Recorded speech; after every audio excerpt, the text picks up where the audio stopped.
We're back here with game 2 of the doubleheader here at Latonia. Rockville, the visiting team as well, took a 12-2 loss, a mercy rule in the previous game.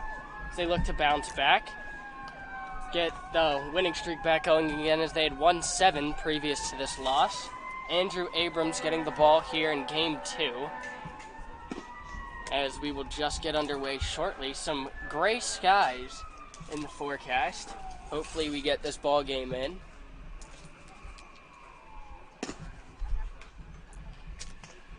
McDermott, the starting pitcher for Rockville today. I'm sorry, for Dig In.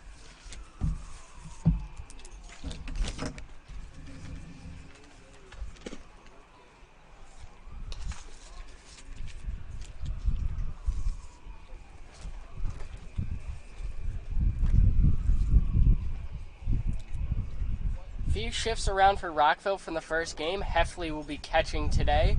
Salisbury from first to DH. McMath starting at first base. Jesse Lacefield playing second for the first time this season. Seen him at third a couple times. On the hot corner will still be Ethan Zorbaugh. And then Rio Fabre getting the fielding nod today out and left. Jordan Myers takes the box. Abrams on the mound, and we're ready to get going in game 2. It's the first pitch missing wide.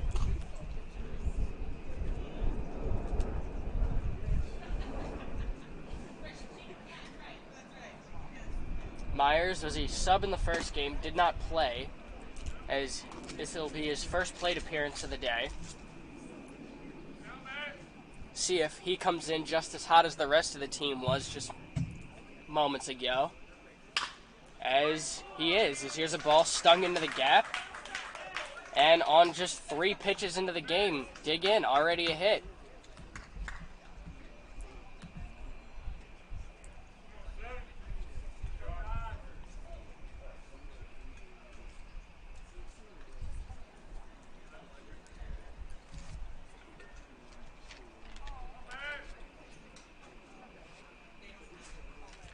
Brings in Josh Wilson, a couple of extra base hits. As many of his teammates you can say that for. Takes ball 1 high outside. Pat, what's the key to bouncing back from that big loss Rockville took just moments ago? I think just getting back to the basics for them. Again, not too many mistakes pitching-wise. It's just that Dig In was able to capitalize on pitches high in the zone and drive it out into the outfield for extra base hits. Let's see if the Express can limit those extra base hits and limit base runners maybe. Yeah, it's certainly the key in it, as Abrams falls behind 2-0. That's the other thing is, get ahead of hitters, stay ahead, pound the zone with strikes, and keep the ball on the ground. All keys defensively for Rockville. Of course, hitting the ball never hurts as well. Yeah, Only offense came off the 2-run home run for McMath. Yeah, look, we were hoping that would spark the offense, but those turned out to be the only runs for the Express in Game 1 as they were mercy ruled 12-2. Let's see if they can bounce back here defensively and offensively. Pretty much just both sides of the ball. And check swing on a ball in the dirt. They say he went around. Throw down to second. Lacefield gets taken out on the slide as Myers swipes second base.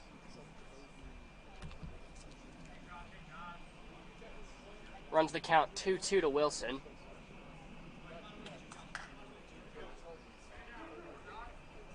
Another thing that'll be interesting in this one, a large part of the hits in the first game was that Breeze out in center carried the ball really well for both sides. Don't have that here in the second game. Yeah, well, the cloud cover just come in. It's cooled down a lot, and like you said, the Breeze is definitely cooled down. I don't feel anything. So let's see if those balls are going to stay in the park this time. As here's one stung out to right. Orsini makes the play, no tag. Abrams getting his first out of the day. Certainly a good feeling for him.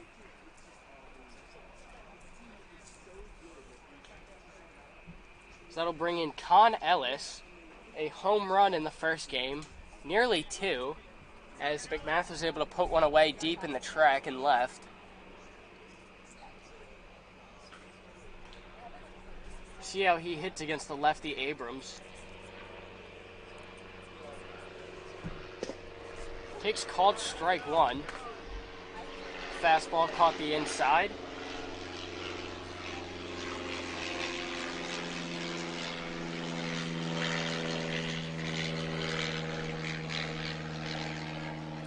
Runner breaks for third as this one's hit out towards center. Bowman going back, up, and his second home run of the day for Con Ellis. That's a 2-run shot. Dig-In picking up right where they left off in game one. Another 2-run home run for Dig-In here in game two. Like you said, picking up right where they left off. Still heavy on the gas pedal as they've taken a 2-run lead here in the top of the first inning with only 1 out. Con Ellis killing the ball today. He went oppo on that. That was towards right center.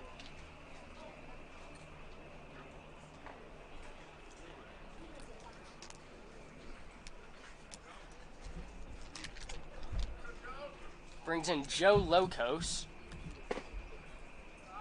as he takes ball one. Totally a different team from Dig-In that we saw just a week ago. Rockville beating them 18-10 in their first appearance, and then Dig-In putting a mercy rule on them last game. Yeah, like I said a couple times myself, a completely different Dig-In team offensively. Locos takes a swing and a miss on a ball in the dirt. That'll run at 1-2.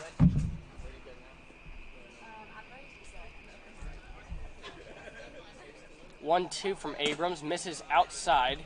Not a bad waste pitch as saw Locos chase the previous pitch. Yeah, looking trying to get him to chase a strike three there was unsuccessful as he goes to strike three here, possibly. Swing and a miss. First strikeout of the inning for Abrams as we've got 2 outs here in the top of the first.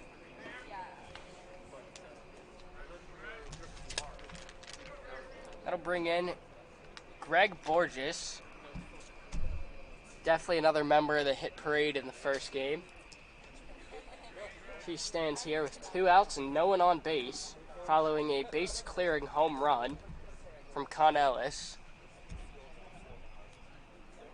As I was saying in the first inning, let's hope the low wind and the cooler temperature can keep the balls in the park, but that was not the case with Canellis on that 2-run home run.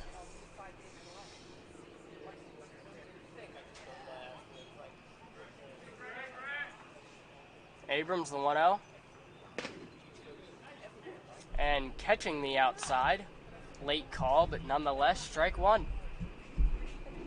Gonna have to pay attention because his umpire is not very loud on his strike calls here. Yeah, I noticed that myself. I was having to double check a couple of them. Last few umpires we've had have been very emphatic on the called strikes. Pitch grounded up the middle, second baseman ranging over, throw to first, and we are out of the first inning. Jesse Lacefield on the putout. Rockville back in the dugout, a chance to get the bats going and see if they can get these 2 runs back when we're back in the bottom of the first.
We're back live here in the bottom of the first. James Heffley leading off for Rockville. As due up, Heffley, McMath, and Eddie Hakopian. No changes there for Rick Price. I will say that Rick Price is definitely liking Heffley leading off here, as he's gotten himself quite a few base knocks from the leadoff position in those last few games. I wonder if it's because of the doubleheader. How he's, I like it. Well, again, yeah, he's producing in the leadoff spot. Hard contact out from Heffley. Shortstop back. Over. Wow. Diving play came up with it. That was hard to see from my angle, but a diving stop behind him pulled that ball out of the left center triangle for out number 1. Yeah, I was hoping that ball would drop. Looked like it might have, but that shortstop ranging back. Borge is doing a great job keeping an eye on that ball and diving to make that play, like you said, out in the left center triangle. Yeah, it totally threw me off there as wow. Into the box, Pat. I'm going to let you introduce him. It's your guy right here. I believe in this game is the right fielder, JT Money. First, actually. Playing first base today, yeah. He's playing all over the field. First game at left. This game, first base. Yeah, it's Salisbury DHing now. Wonder if that had anything to do with that foot injury in the first game. Quite possibly. In between games, didn't look too bad, but I guess Rick Price being more cautious with him. As like we said, he did take a ball off the foot in the first game. Let's see what Johnny can do here. And he takes a hard swing and a miss. Runs the count 2-1.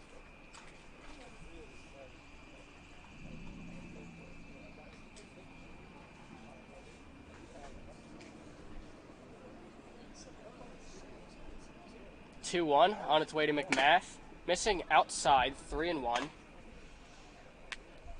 Love to see a big offensive power guy here with the count in his favor, 3-1. Let's see if he's going to get a pitch in the zone and maybe drive it out. As loud contact for McMath again, hit out towards the left center gap. Closing in on it is the left fielder, put away for the second out. Some excitement came out of the Rockville dugout as they thought that was down for extra bases, as did I. I was hoping that would drop it between the left and center fielders. Unfortunately, it didn't. And we've got 2 away here in the bottom of the first. Coming up now is Eddie Hakopian. See what he can do. Bat's been a little quiet for him lately.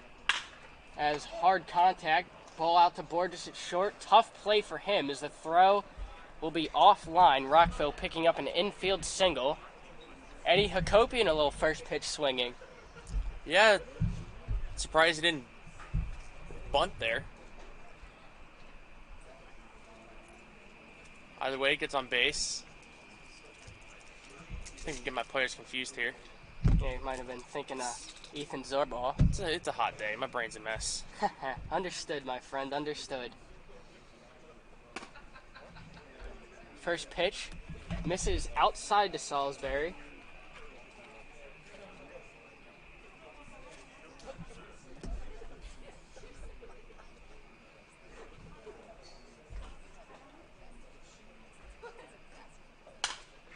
And hard contact, but fouled away to the left side as he was late on a fastball.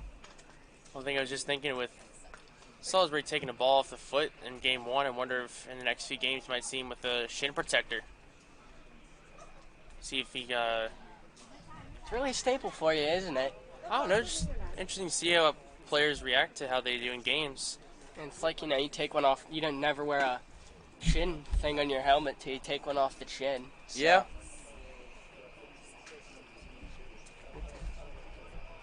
Just a little tangent there. Salisbury down 1-2 in the count, 2 outs. Hakopian over on first. He breaks for second as Salisbury fouls one away.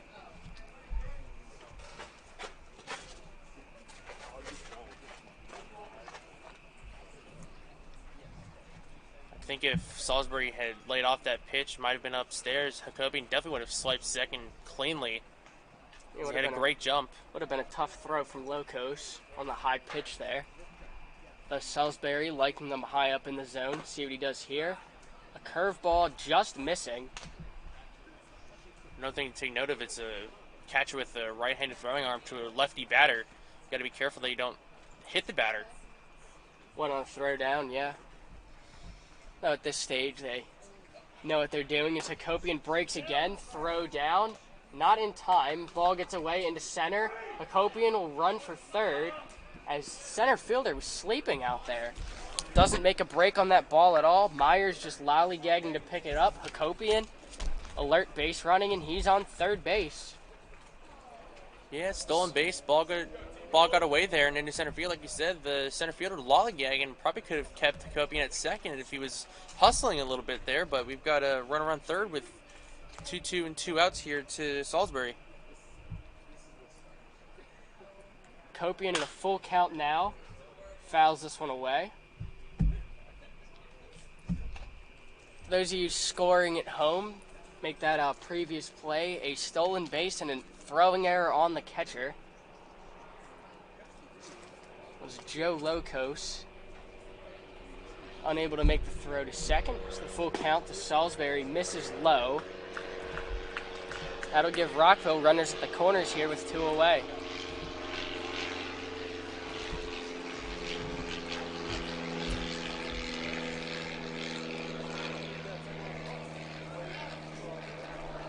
Stepping in now, still not playing in the field today, is Kean Saylor. You saw him play center field in both games yesterday. Bowman getting the nod again here in game 2. Yeah, I'd like to see this Express offense here maybe get something going. They're threatening here with runners on the corners, threatening for their first run of the ball game early, bottom of the first. Saylor's bat's really come alive the last few games. See what he's got here. He fouls one straight back at us. Evens the count at 1.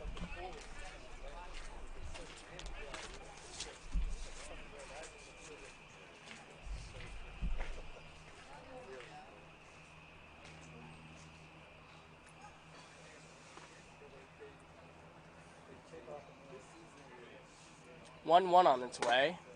Breaking ball, missing high.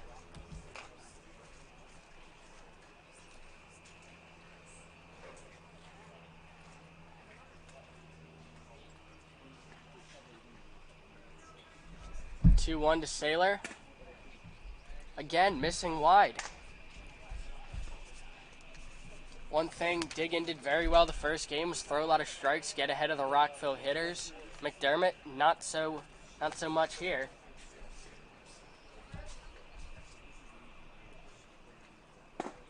As the 3-1 misses, and that'll load the bases. That'll bring up Rio Fabre. Bases loaded opportunity for the Express here in the bottom of the first. Yeah, big opportunity to get either another runner on base, drive 1, 2, maybe 3 runs across. I'd say let's low ball and go for just advancing 1 runner. And a check swing called anyway.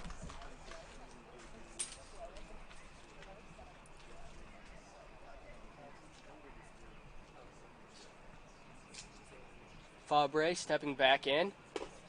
Takes a breaking ball in there for strike 2. Not what you want to see with the bases loaded as he falls behind 0-2.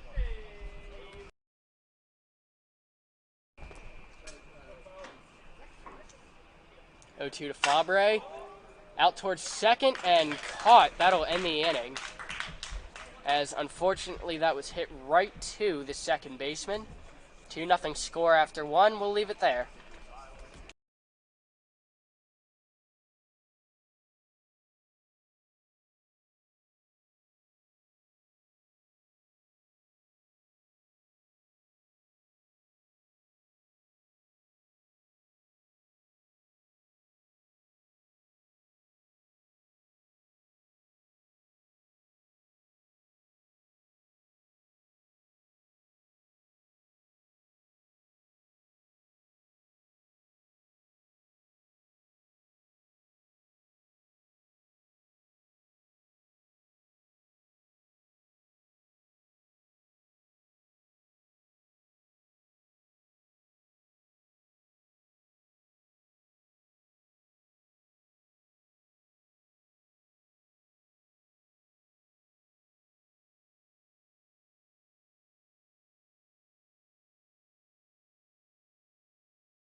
And we're back here in the top of the 2. Abrams back out in his second inning of work as Sledge, the extra hitter, steps in. Takes ball 1 low.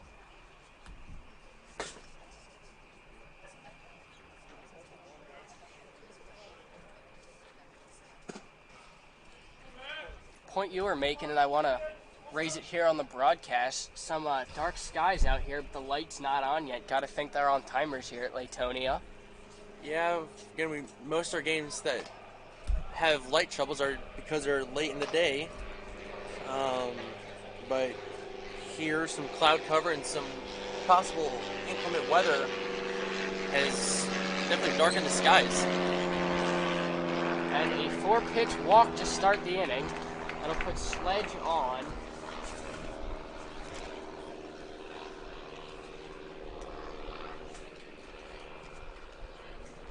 Derek Newman played third base last game, hit a home run as well. DHing in the second game today, steps in. No outs and a runner on first.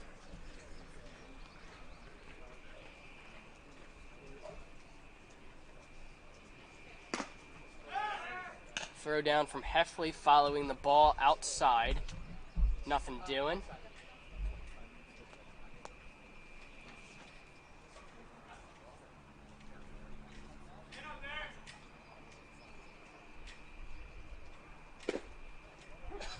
And the 1-0 in there, evens the count at 1.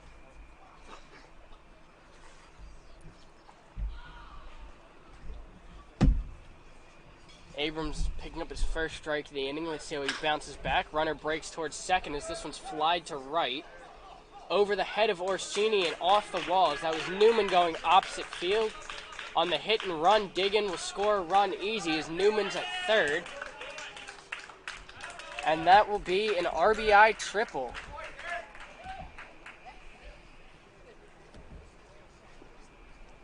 The pitching woes continue for Rockville as Diggin leads 3-0 here in the second.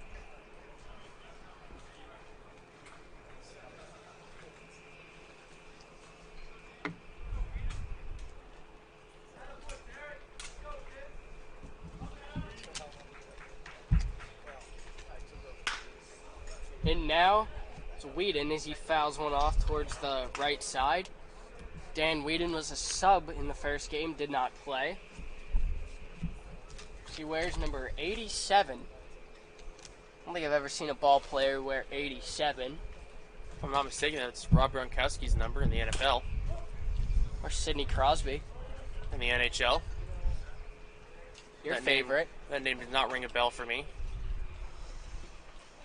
I myself am a Caps fan. Can't say the same for my play-by-play partner. Pittsburgh all the way. But we're brothers regardless. Yes, sir. Amen. So ball in the dirt's laid off. Check swing, but no swing. Runs the count 1-2. Wind's kicking up a little bit. Keeping an eye on this 10. Yeah. Not only that, the weather as well. Yeah, like I said, inclement weather, as you can maybe see, is a ball there. Inclement weather coming into the view of the camera. These line of clouds right now on top of the field.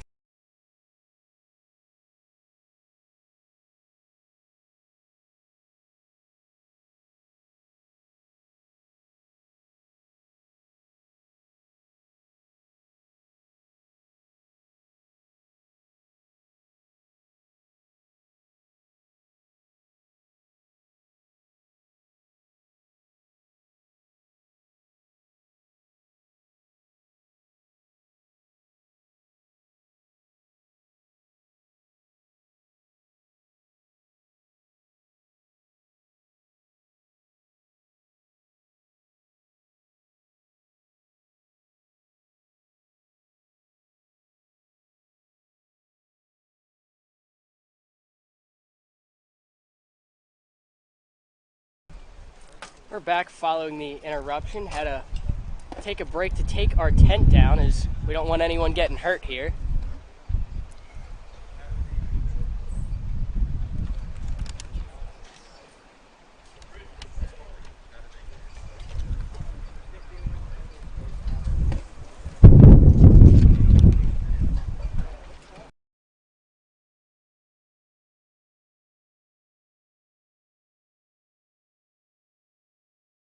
I think it's 0-2.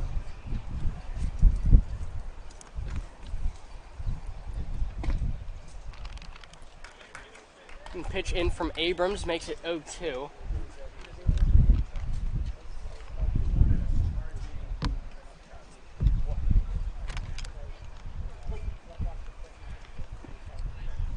Ball in the dirt, laid off, keeps the runner at third.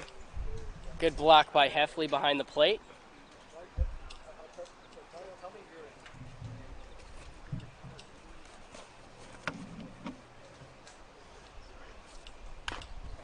And fouled away.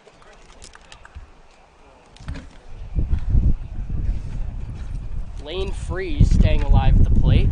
He'll see another.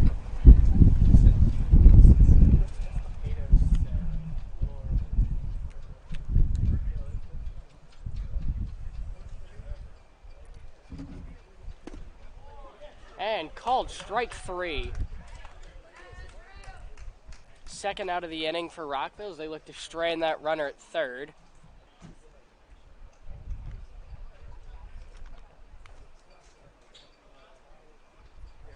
Miles Peterson getting his first at-bat of the day. Fouls away a breaking ball. Pat, I'm no weather expert, but I think a storm's coming here at Latonia. Yeah, looks like it. Hope the skies don't open up on us too badly.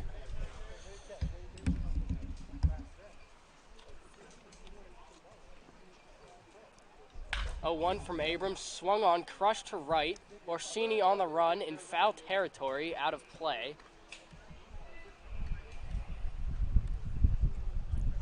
Seen Dig in, really worked the opposite field plenty of times this game. 2 homers going out that way, ball off the wall from Newman earlier. Yeah, Dig in, really putting the ball into play here. Thankfully, the Express have been able to keep it somewhat inside the park, minus that 1-2 home run. Peterson stepping out as some dirt flew up in his eye. Got some in mine as well. Yeah, the wind's really kicking up here. Dirt is not watered down here at Latonia, so it's all free to start flying around. Close pitch there. Beautiful 0-2 spot, just missing low.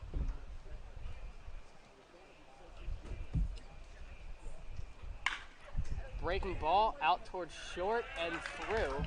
Unable to make the play is Hakopian. Play at second, tagged by Lacefield, and they got him. Heads up baseball there for Rockville as they're able to salvage an out. Not before the run came in to score, however. And we've got a 4-0 ball game heading into the bottom of the second. We'll be back.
We're back here in the top of the second. Weather permitting, we get this game in. Apologies, bottom of the second. Let's get the scoreboard straightened away there. As Steven Orsini leads us off, 7-8-9 due up for Rockville. That's Orsini, Nate Bowman, and Ethan Zorbaugh.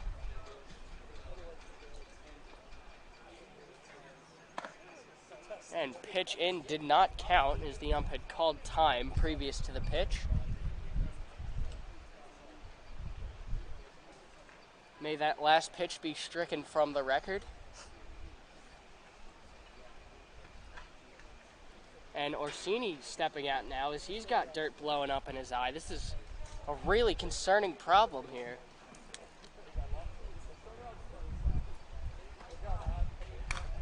And fouls one up off the net. Runs at 0-1.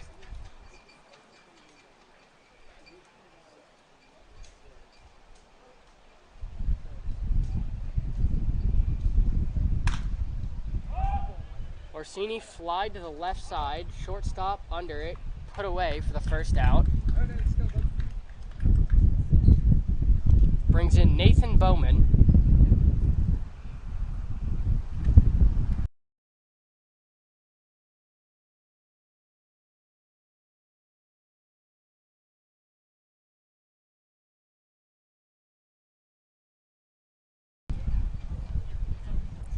Nate Bowman in. Base knock in the first game. See what he can do here with his team trailing by 4. Man, look at the dirt blowing off this field. If that's any notification to how fast these winds are blowing. Ball stopped out at third. Throw over and foot off the bag. Nate Bowman will reach on an infield single.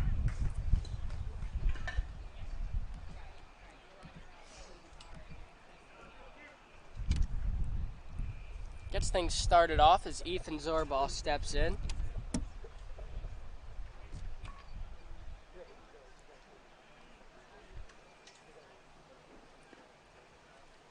One away with one on for him.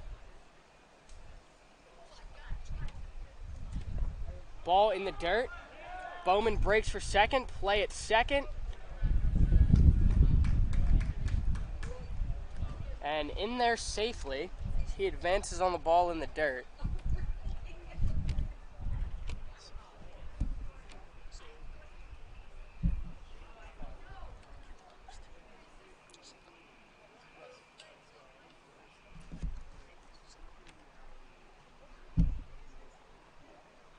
Zorball, count 1-0. Another one in the dirt as Bowman will hold at second.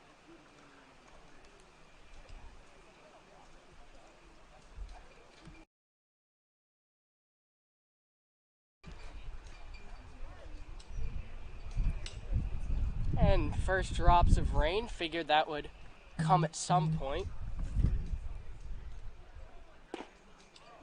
Has a strike in there to Zorball, makes it 2-1.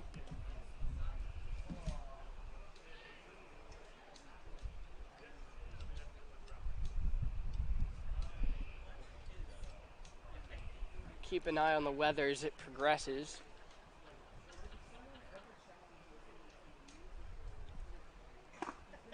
Zorball, big hack, passes through the fastballs. That runs at 2-2. Rockville stranded, bases loaded in the first inning. They runner in scoring position now with Bowman at second base.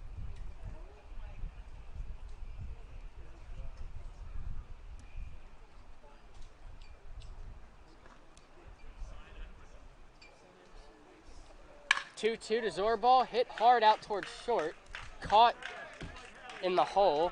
Bowman able to get back as they hold a runner on second for Jesse Lacefield, playing second base today.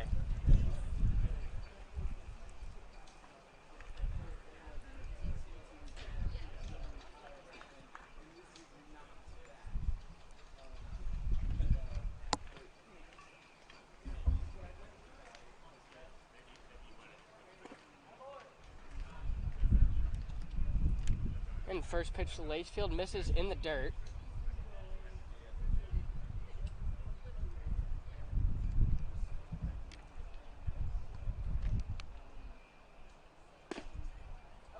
Breaking ball misses. Close, but 2-0.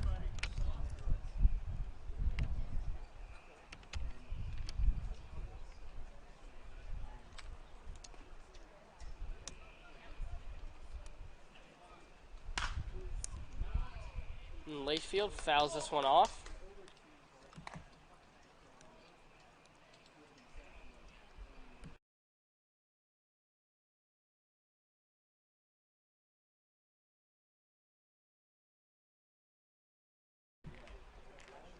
And 2-1 on its way to Lacefield. Grounded up the middle, fielded short, throw over in time.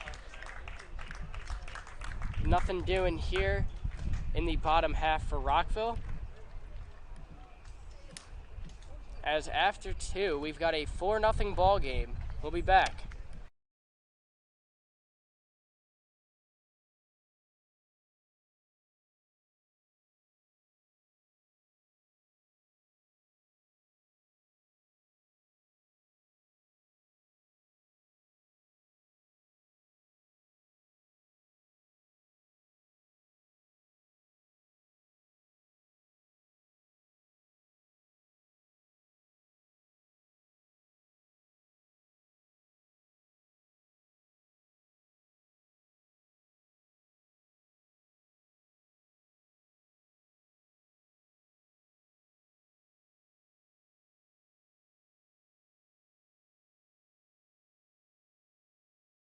Now, hopefully didn't cool off. As we said, we're coming back after an hour plus weather delay, where we thought it was going to rain and it didn't. We just waited out some thunder. What else is interesting to me is Abrams still the starting pitcher out on the mound, as he was pitching prior to the rain delay. We'll see how that pans out, as they want to get play quickly here, as we hope to get the rest of this game in. Uninterrupted at that, as Canellis will step in. He's got a 1-2 count. In today's second leg of the doubleheader, he's homered in each game. No one out here for Rockville as well, as Abrams has 2 men to face here.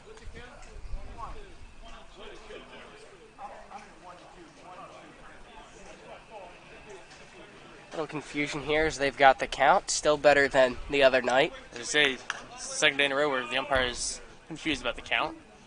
But here we go, play ball. At least this guy's a little bit more of an excuse. Yeah. And Abrams missing wide.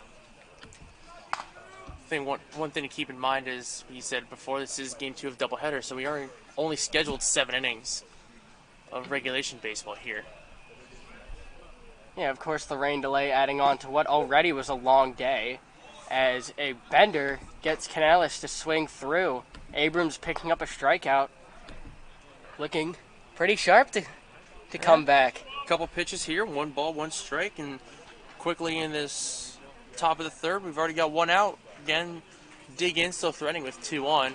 Let's see if the defense here can stop them from scoring runs. It's interesting as everyone's trying to get their heads focused back on baseball, us broadcasters as well. Yeah, we had nearly an hour to kill. Well, we had an hour to kill while taking down the setup and then putting the setup back up, as we learned the game was going to continue. Now ball driven out to right. Under it is Orsini. No tag. 2 quick outs for Rockville.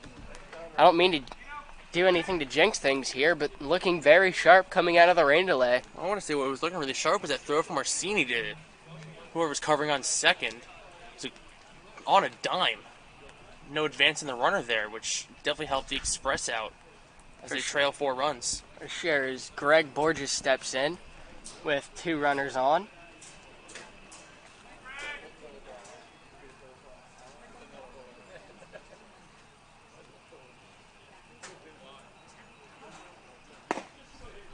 In there, called strike 1. You know, Pat, that might be the least rain I've ever seen in a rain delay. Yeah, that's why I've been calling it a weather delay, because we were waiting out some thunder, I assume per league protocol. Yeah, they did stop the game due to lightning off beyond right field, as this one's flied up in the triangle at center and put away at second as he takes a back roll. It's Jesse Lacefield for the 3rd out. Rockville looking pretty sharp here. So we head towards the bottom of the 3rd. Rockville trailing 4-0.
And we're back here in the bottom of the third. Rockville trailing 4-0 as they take their first plate appearance since the weather delay. McDermott still on the mound for Dig-In, only giving up 2 hits to this point of the ball game. As James Heffley's going to lead us off. Rockville at the top of their order. Yeah, looking to get some more offense, looking to get some offense going. As you said, they've been held in check to only 2 hits through 2 innings. Ball inside to Heffley to start his at-bat. Let's see if Heffley can get something going here. And I think this game almost has a new feel to the Express, and starting leadoff only helps with that. Heffley wrapping one towards the left of the bag. Perhaps another comeback on our hands as we trailed 2-0 last night and were able to come back from that. Yeah, down a little more in this game, but would always love to see a comeback from these boys. There's a ball in the dirt. Runs the count to 2-1. Yeah, key for Rockville. It only takes one. Get on base, move the line, and, have someone come up, deliver a big knock. Yeah, as we saw last night. James Heffley, ground ball, third base. Grounder, throw it to first, in time. Ground ball out. 1 away as Heffley's retired on the 5-3 putout. Brings in Jonathan McMath. A home run to his credit in the first game today. Gave him some props in the weather delay. Little fist bump. Good to know that he's happy with that 4th home run of the season. Game 1. See what he can do here, striding in under the lights with 1 out in the third. As he'll watch one bounce off the plate.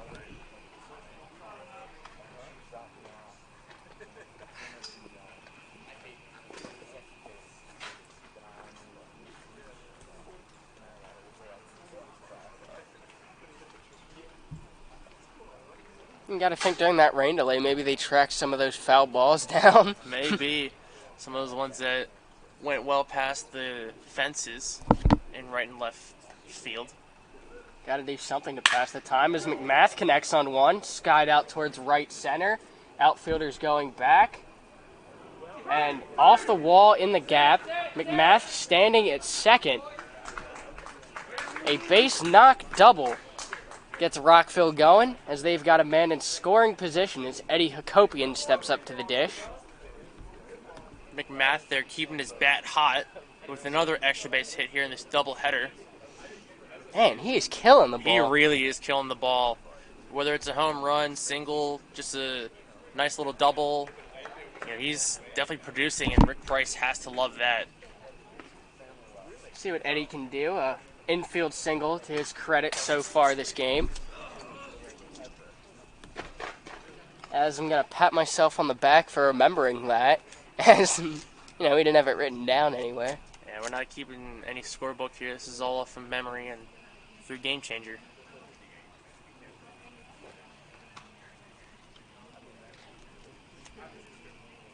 Step off from McDermott.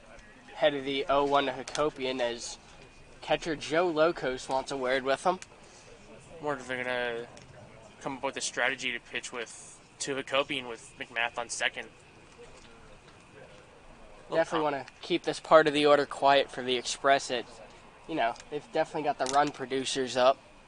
Yeah, with a 4-run lead, you don't want to let the Express get any momentum and try and cut away at that lead, maybe even take the lead themselves.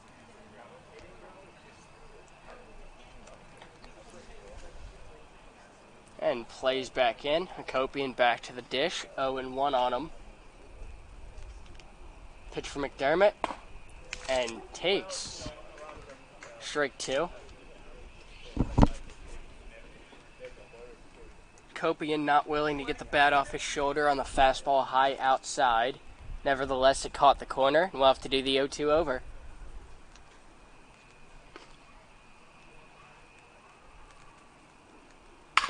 Breaking ball, grounded, fielded by short. Going to be a tough play at first, and got him by a hair. Really close play at the bag. McMath able to advance to third.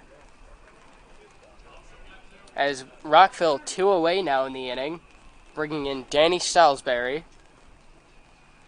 I have to say, heck of an effort from Hakopian there, trying to leg out that infield hit.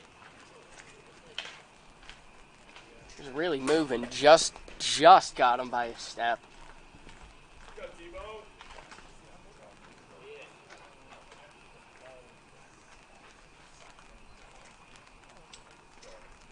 McDermott, the 0-0 to Salisbury.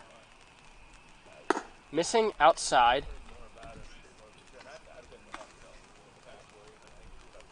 Salisbury looking to get the first run of the day in for Rockville. Of the second game, I should say.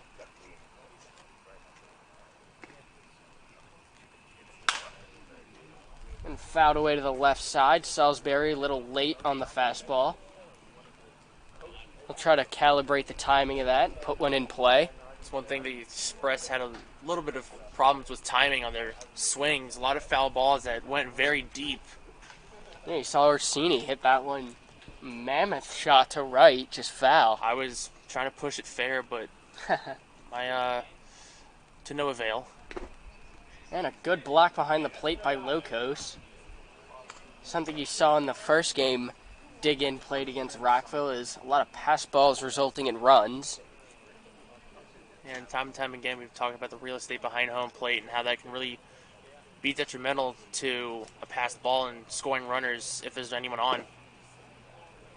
Ball in the dirt. Good read by Salisbury. Brings the count 3-1.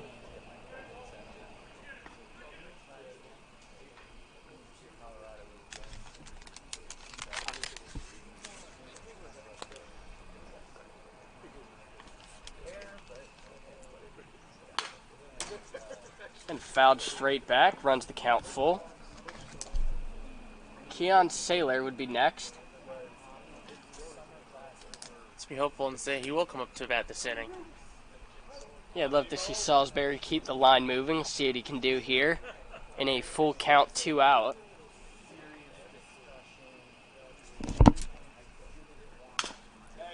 Fights off the off-speed pitch, stays alive. 3-2, 2 outs, swinging anything that's close, and Salisbury did there as he fouled off behind him. See if he can get a better contact, better timing on this one, and drive it out and score McMath from third.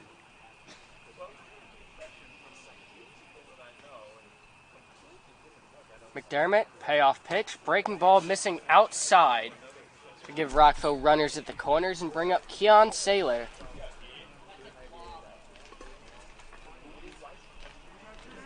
Saylor stepping up with a big opportunity to drive in the Express's first run of Game 2 here. Let's see what he can do.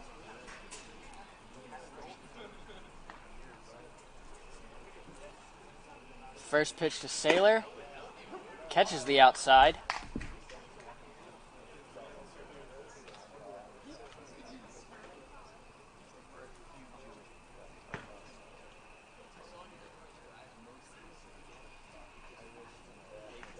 Check over at first.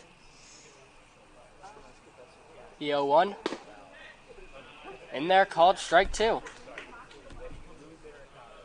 McDermott really attacking that low away corner to Saylor. See what he comes back with 0-2. Throwing low and away to a lefty is right where you want to go. Trying to swing and miss there, as he has a couple times. 0-2 missing high.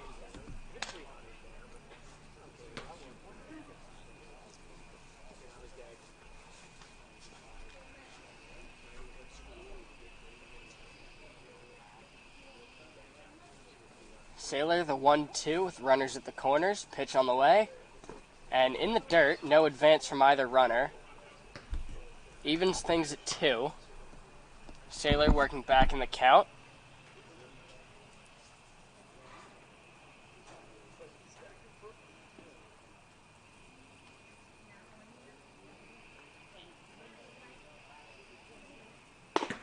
And 2-2 in there, called strike 3. Rockville stranding some more runners in this game as 4-0 after 3. We'll be back.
We're back here in the top of the fourth. Abrams still out on the mound. Eric Sledge leading off the inning for Dig in.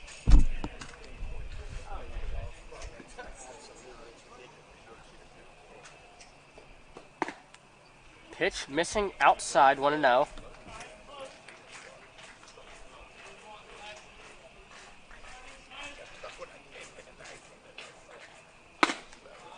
And ball two, the exact same spot.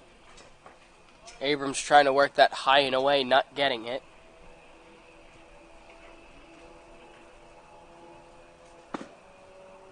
Check swing, definitely broke the plane. So that'll make the count 2-1 to Sledge. Abrams, the lefty, 2-1.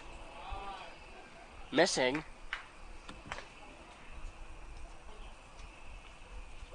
City comes back with 3-1. You definitely don't want to walk the leadoff guy.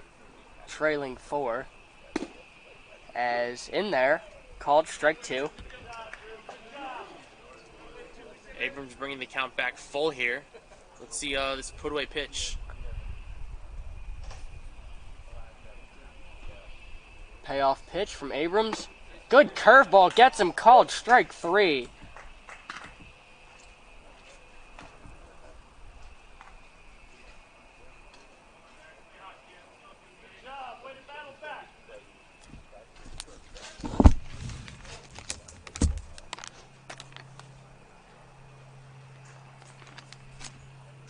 I'll bring up Derek Newman, homered in the first game, out towards center, DHing in this second game, as he watches a curveball bounce off the plate for ball 1.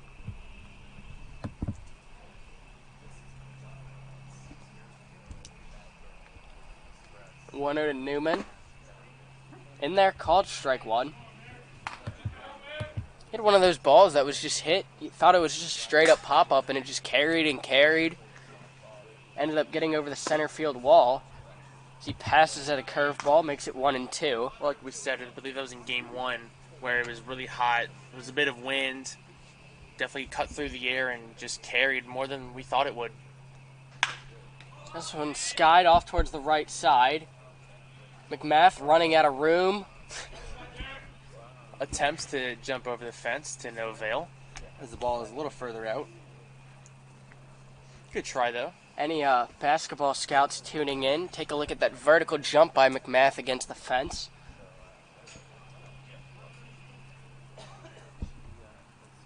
Abrams the 1-2. And a close pitch misses to even the count at 2.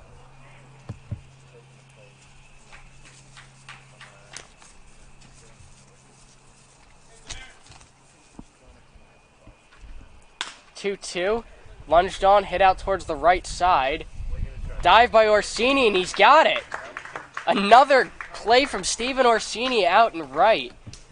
He's been fantastic all season, making some great plays. That's just one more to an already impressive reel for him. I was going to say, add that to the highlight reel. I saw him dive headlong into that one, and I was judging the call off of McMath's reaction, which was hands in the air in celebration of the diving catch that Orsini made.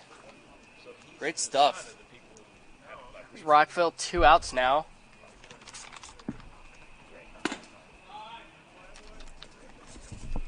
So that brings in Dan Whedon.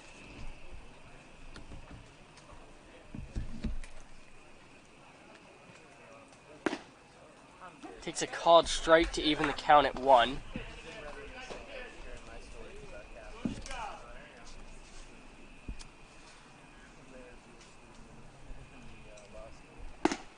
Cut on, missed. Makes it 1-2. Abrams just 1 strike away from getting out of the 4th unharmed. Be a big momentous swing for Abrams to get out of the inning, like you said, unharmed for the first time this game. As there it is, fouled off into the mid of Heffley. 1-2-3 inning for Rockville. 2 strikeouts and the diving play by Steven Orsini. Rockville trailing 4-0. See what they come back with in the bottom of the 4th.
We're back here in the bottom of the fourth as Rio Fabre will get things started.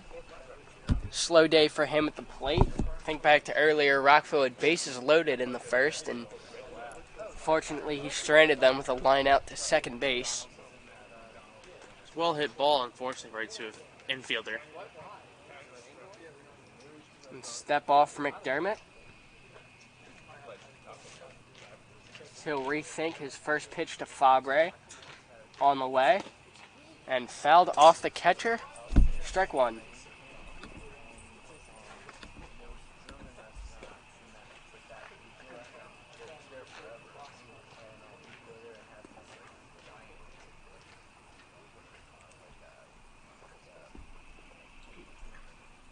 It's quiet now at Latonia, following the rain delay excitement from earlier.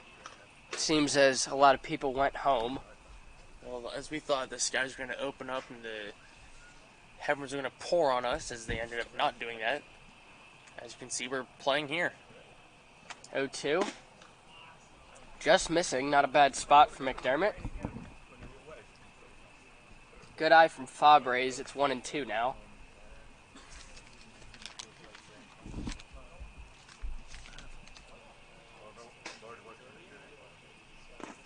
This one missing, not even close in the dirt. Good eye from Fabre not to chase as it's 2-2 now.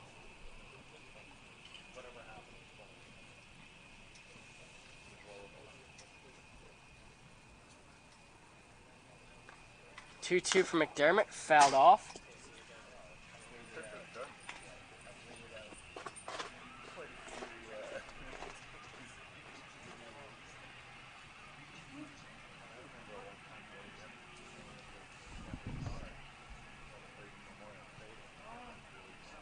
And time called from Fabre as he steps out ahead of the 2-2.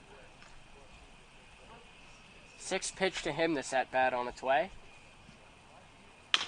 And put in play, fielded at third, throw across, picked up on the hop, gets him for the first out.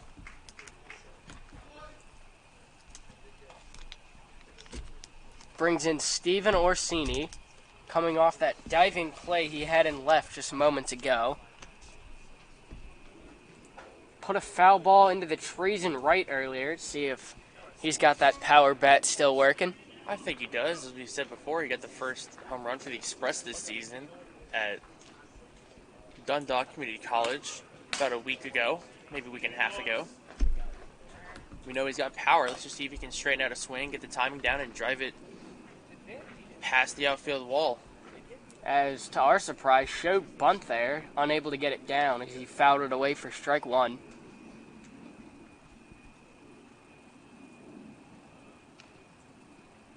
And a step off for McDermott.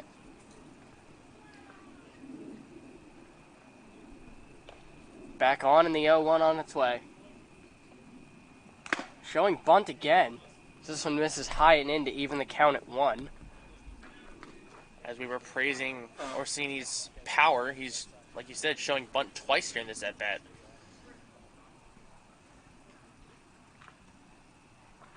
And shows it again, gets it down towards the first base side as a throw goes off into right. Good things happen when you put the ball in play. However, gets caught in no man's land. Able to scurry back in time under the tag. Almost trouble there as Steven Orsini reaching on a bunt single.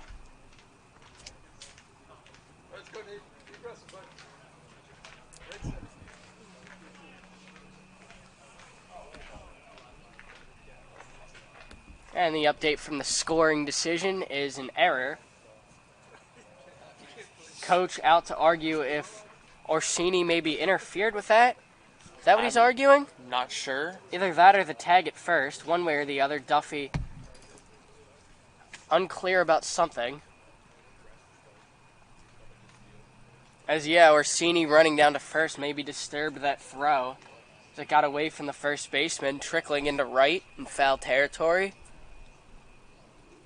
It was a wide throw from the pitcher. Nonetheless, was scored an error. Yeah. Looks like head coach is talking to the home plate umpire maybe about where the batter was in the baseline. Almost maybe a Trey Turner incident here. discussing whether the batter was in the baseline. I mean, the call was already made. It's not like they're gonna overturn something. Well, they don't have the ability here to go to New York for a preview play. Send it to us. Yeah. Duffy's still out there. I will say, okay, as it looks like the umpires, home plate and field umpire, are going to converse here about what Duffy talked about. As of now, the play would stand as an error. Throwing error that resulted in Orsini getting first base.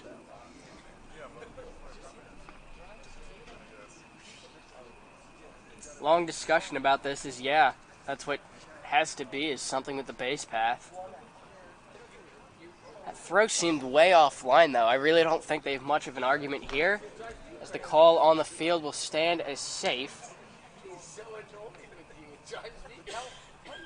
Again, not too sure what Duffy was asking for clarification about, but either way, Orsini's safe at first. As he finally surrenders and heads back towards his first base dugout, we'll bring in Nathan Bowman. As with one away, Steven Orsini on first base as a result of the error. Let's not slow this game up anymore.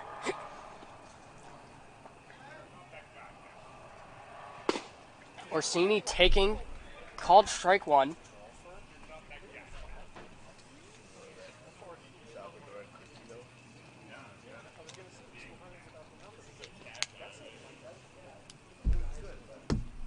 Oh, 1 on its way. Orsini holding at first, as this is a called strike two.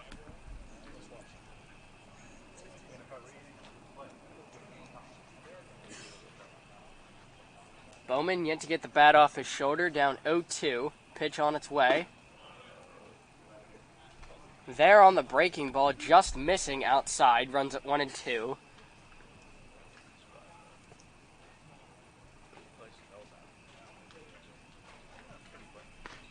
Orsini's lead at first. And there he goes towards second. Ball's called strike three, the throw down. Not in time as he swipes second. Nathan Bowman took a called strike three on the pitch, as there are 2 outs in the inning now. I was getting ready to say, I was looking at Orsini on first. It looked like he was leaning a little bit. I saw it too, yeah. You didn't knew want to he tip was anything going. off, but he definitely looked like he was going there. And successful stolen base there. Unfortunately, a strike three from Bowman as this brings up Zorba. Zorba taking ball one.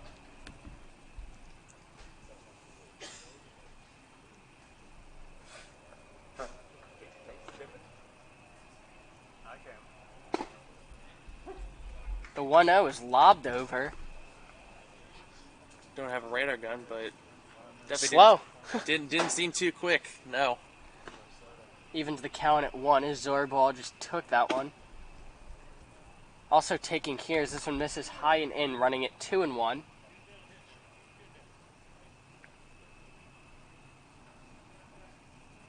Zorball hitting out of the 9th spot, looks to get Rockville's first run of the day in from second. They've stranded plenty of runners in this game, not looking to leave any more out there on the bases. They trail by 4 in the later half of this game.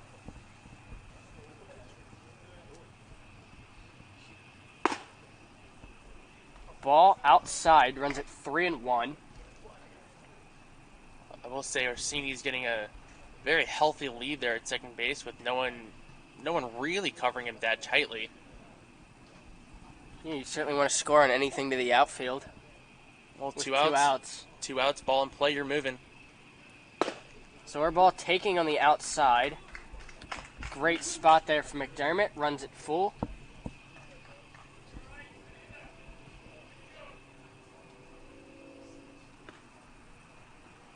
Payoff pitch to Zorball.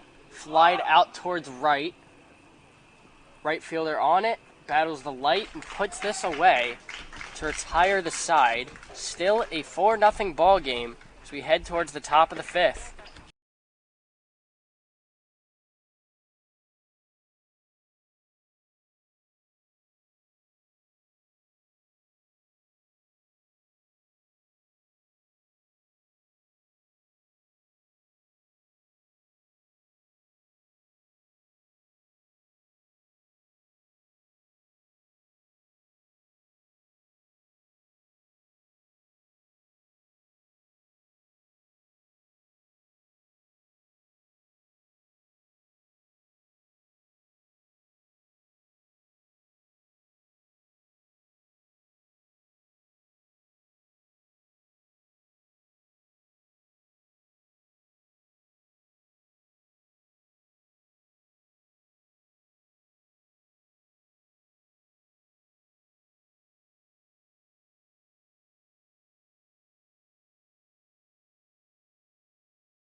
We're back here in the top of the fifth. Abrams out for his fifth inning of work as he misses high and away to start off the fifth. It's Lane Freeze at the dish. So he takes a hard swing and a miss. The rising fastball.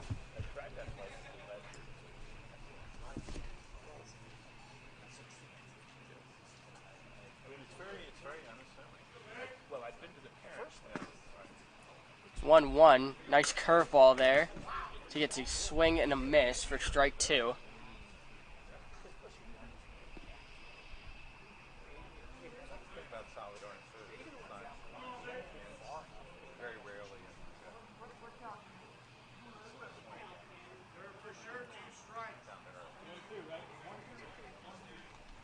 And second time this game of confusion about the count.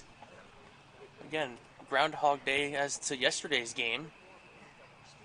I'm a little upset they didn't ask us again. This time we know we have it right, though. Starting to question these umpires now. 2-2, missing, wow. Looked good to me, runs it full.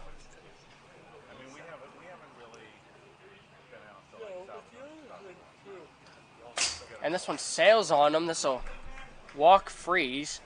That pitch wasn't even close on 3-2.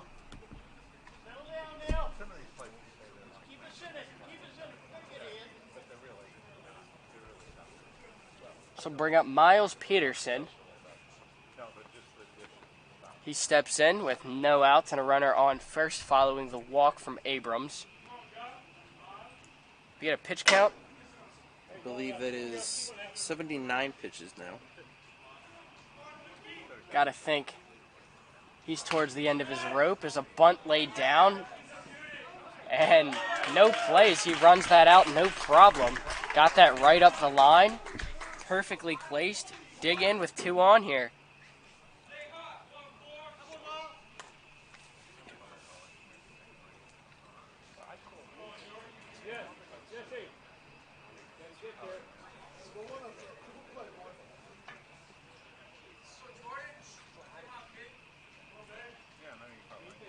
It's the downside of moving around your infield so much is they were kind of clueless on the bunt there. McMath unsure of whether or not to field it or cover first. Lacefield not there on the coverage.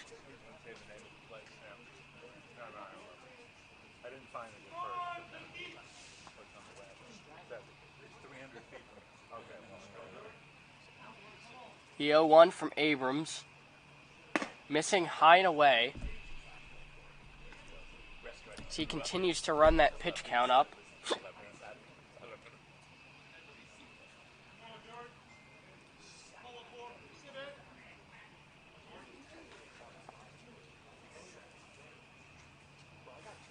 One from Abrams, missing high.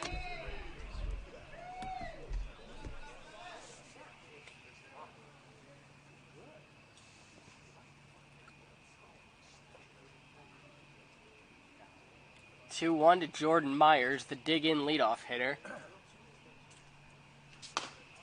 As he clubs it 1 in the dirt, evens the count at 2 when he could have had 3-1 there. I'm not complaining about that little safety hack there, almost. Not really sure what that was, but regardless, runs count to 2-2.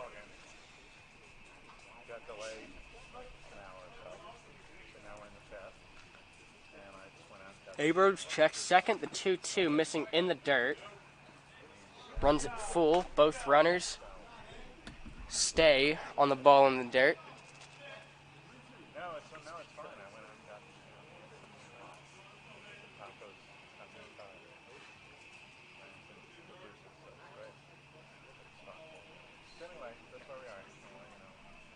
Abrams certainly looking tired out there. Full count pitch on its way from him. And does not get the call on a close pitch that'll load the bases. With no outs here in the fifth. Hey, I don't blame you when you said Abrams looking tired, as he was pitching the first 2 innings of this ball game before the hour-plus weather delay that we had. Now he's got to get back into this, get back into some sort of a rhythm here.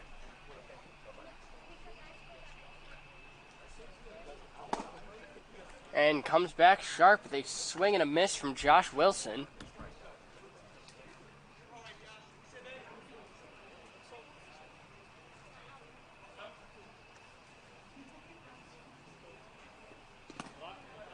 In the dirt, takes a lucky bounce off the umpire. As that got by Heffley, would have bounced all the way to the backstop.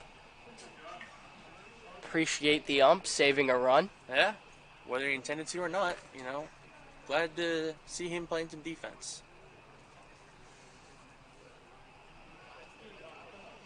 1-1 on its way. Swing and a miss from Wilson. Got to think on a ball hit to the infield, they're coming home. Yeah, the force out at home would hopefully be the easiest out for an infielder, barring a good throw. As not a bad spot, 1-2. High fastball. Doesn't draw a swing as we run the count even at 2.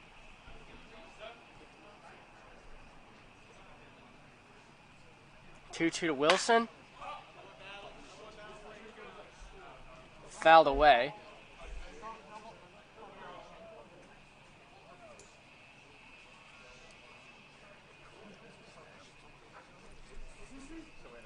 Certainly want to get an out here as danger lurks in the on-deck circle with Canellis.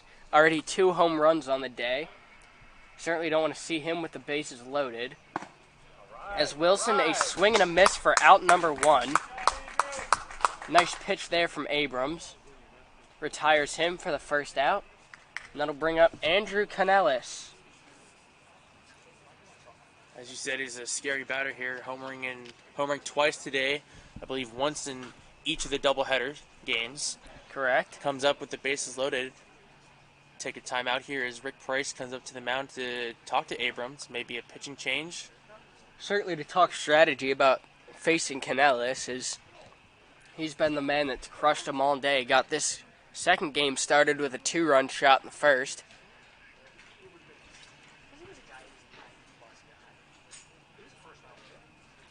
Rick Price out on the mound. We're going to take a break.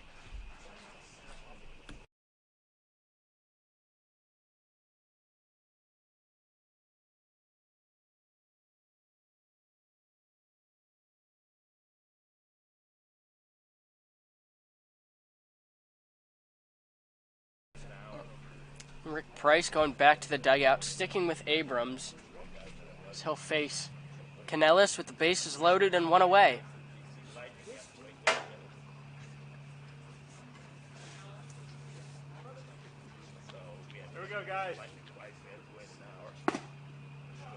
Good first pitch breaking ball into Canellis. They got him on strikes last time with the off speed. As you got to think that's what Rick Price was saying out there. As here's another off speed swung on and missed, makes it 0-2. I can believe Canellis is swinging for the fences here with bases loaded. As we've said a couple times, he's homered twice today. Looking for that fastball. Abrams not willing to give it to him. You got to think that's what Rick Price said to him on the mound. Game plan paying off so far in this at-bat. See what he comes back with 0-2. Is a fastball out of the zone. Certainly don't want to throw one in. No, I don't want to throw one in, but... Not a bad miss, 0-2. No, not a bad miss at all. Just don't want to give him anything hittable. See if he can get him to swing and chase, maybe. As here's another fastball off the plate. Evens it up at 2. The away pitch with a fastball certainly setting up another breaking ball. See if he comes back with that 2-2. As there it is, breaking ball fouled off towards the right side. Orsini a long run and out of play. Good hustle there to no avail as the count remains 2-2. If you're Canellis, you're fighting off every off-speed you get, trying to get another fastball. See if you can drive it out with the bases loaded. As another off-speed's fouled away. Perhaps he heard me. He might have, as he was just under that one, and possibly a little late, as he fouled it off over the backstop. Up onto Rick's roof behind us.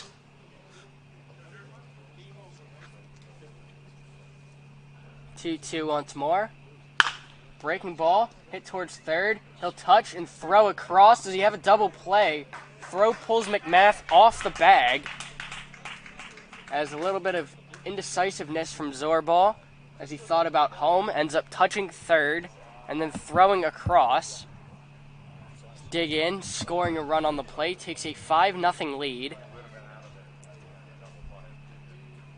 Brings up Joe Locos to the plate. You really got to know what's going to happen if that ball's hit to you. Zorball unsure of whether to go the short way to third or come home and get the runner at the plate. Made a decision, unable to turn a double play. As first pitch to Locos misses high. Yeah, we saw a little indecisiveness with Zorball there, as, like you said, deciding to go either get the lead runner at home and save a run or go the short way to third. 1-0 in there, called strike one. Definitely, next time this situation comes up, he's going to have to think about that a little before the ball is in his glove. We'll see Abrams 1-1.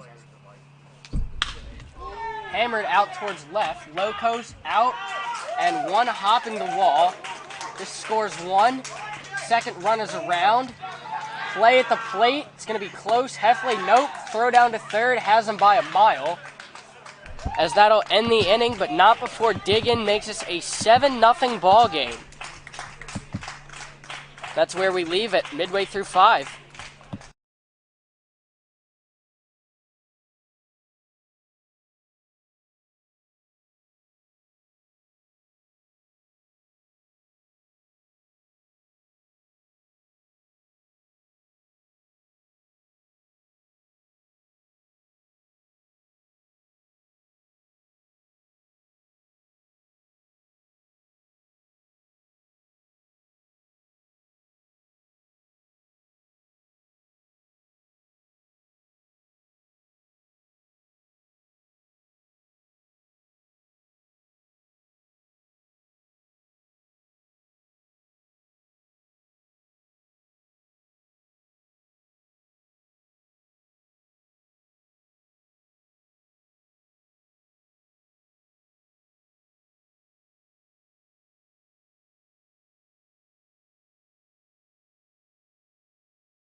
And Jesse Lacefield leads off in the bottom of the 5th, but before that, Pat, an update on the College World Series. Yeah, the Mississippi State Bulldogs right now have a no-hitter through, I believe, 6 innings against the Vanderbilt Commodores. Certainly keep an eye on that. Lacefield fouling one away. That was most of the discussion throughout the rain delay was the College World Series coming to a close. Yeah, it being Game 3, the final game of the season for both schools. And I was hoping the Doors might be able to do something in this one, but as I said, they're getting no hit through 6, and Mississippi State really showing why they're the best team in the nation.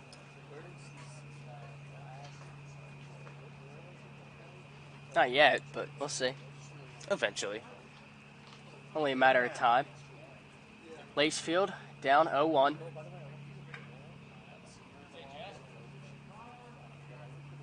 Some time called. Lacefield stepping out. It's a cloud of dust passes.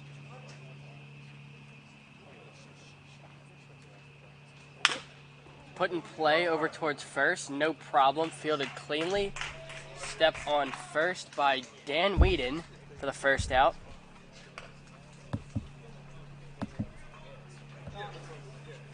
Flips the order over and brings up James Heffley.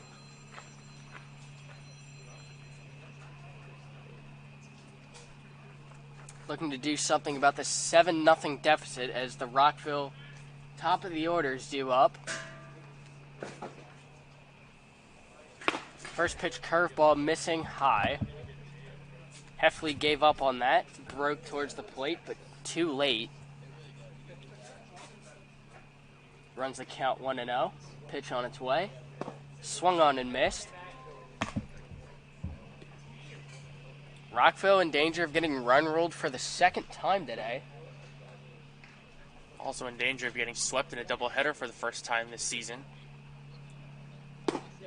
Heffley, another swing and a miss at a curveball. See nothing but breaking balls in this at-bat.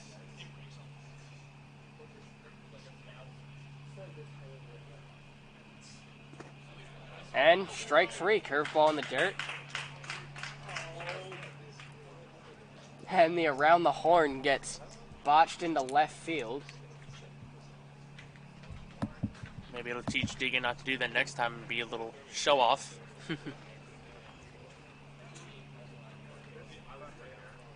That'll bring in Johnny McMath. Has a little laugh at the umpire, steps in, 0-0 to him. Doubled last time at the dish. Takes a called strike. As you said, McMath doubled in his last at-bat, was unfortunately stranded at third.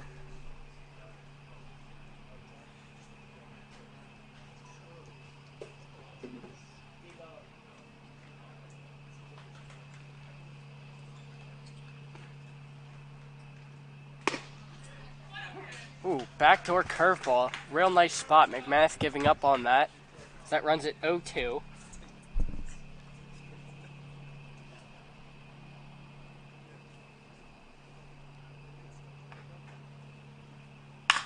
McMath out towards left center gap. Left fielder on it.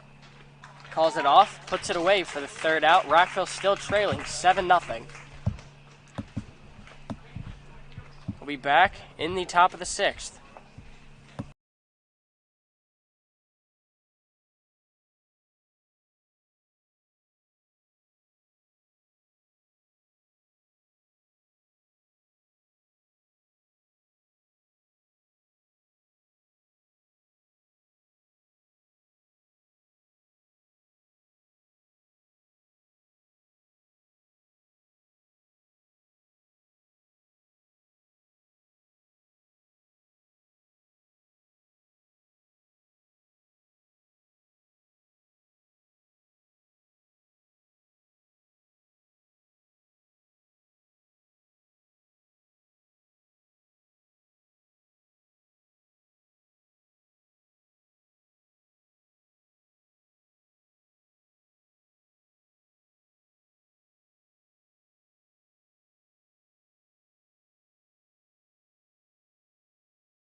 Back here in the top of the sixth inning, I believe there's a pitching change for Rockville.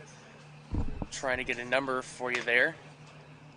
It's 19 in for Abrams. It'll be Bryce Green in for the pitching duties here. Abrams a long 5 innings, long night. Pitch deep, which is always good from the Express in a doubleheader. You want to see your starting pitchers pitch deep.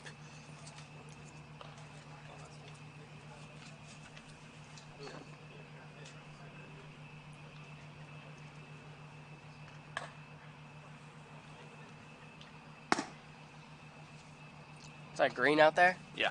Bryce Green taking over the pitching duties as pitch count took Abrams out of the game, giving up 7 through 5.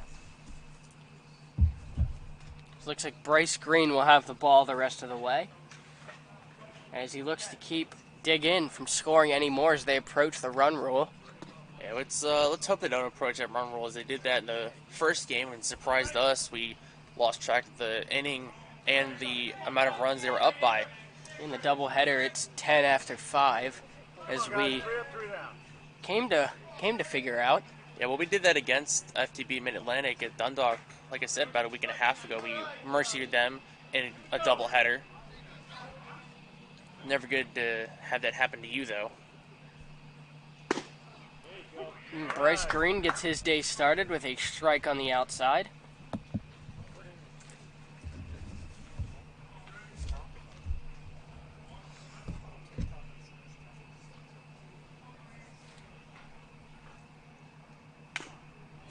Green gets a swing and a foul ball on the breaking ball. Runs it 0-2.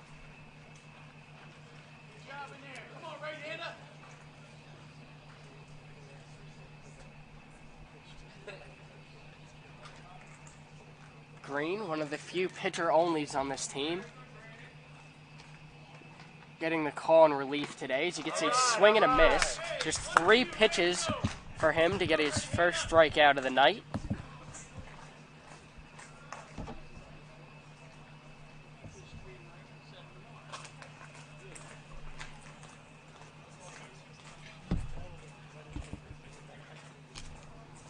Stepping in now is Eric Sledge.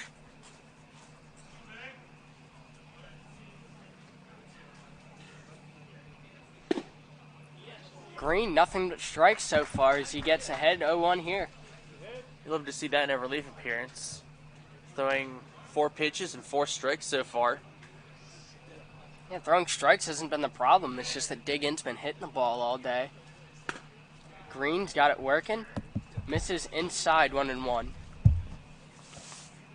Yeah, it's been a big thing as to why the score is 7-0 in favor of Diggin. They've just been able to put bat to ball and drive the ball out here, unlike the Rockville Express. Check swing. Umpire says he went, as that runs the count 1-2. Put him away.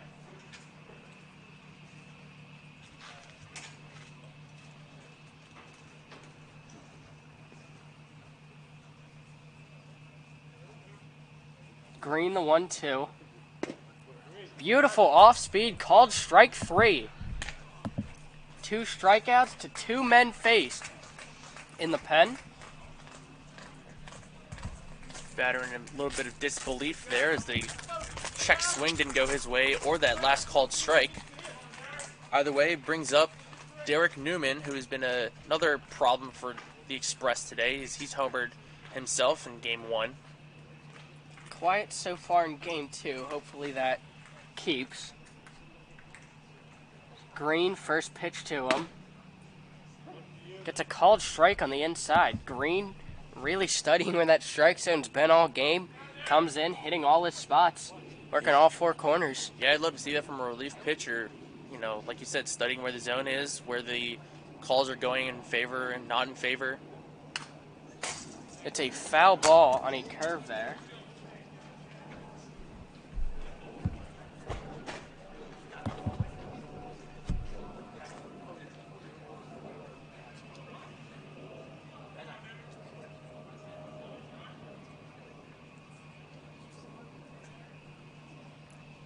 Green, the 0-2 on its way. Can he strike out the side?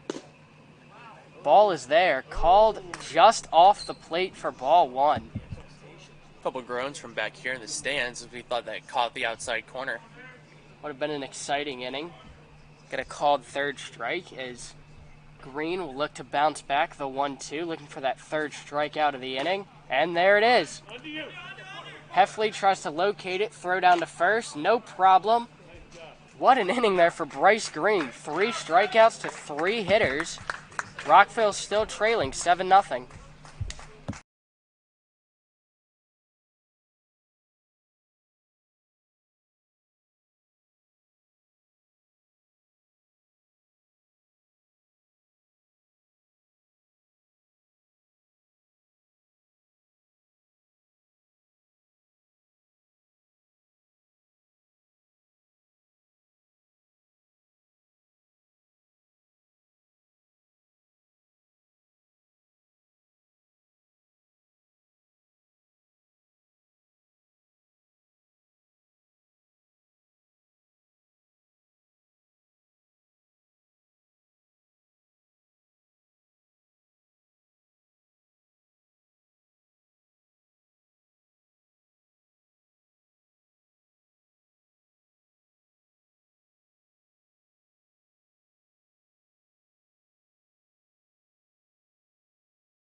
We're back here in the Rockville bottom of the sixth as they look to break a 7-0 shutout. 3-4-5 due up, me to the order. That'll be Eddie Hakopian, followed by Salisbury and Keon Saylor. See what they've got going on. As the first pitch to Hakopian's on its way. Missing high. You ready? McDermott in his 6th inning of work, coming off with an hour rest because of the rain delay. Picked up right where he left off. 2-0 to Hakopian.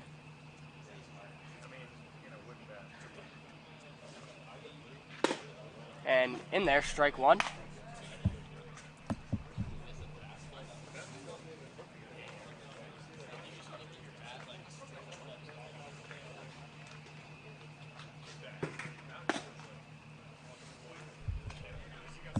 Outside, runs it 3-1.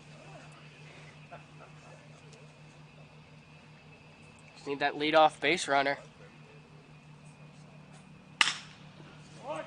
Grounded out towards third, fielded cleanly, throw across in time to retire Hakopian.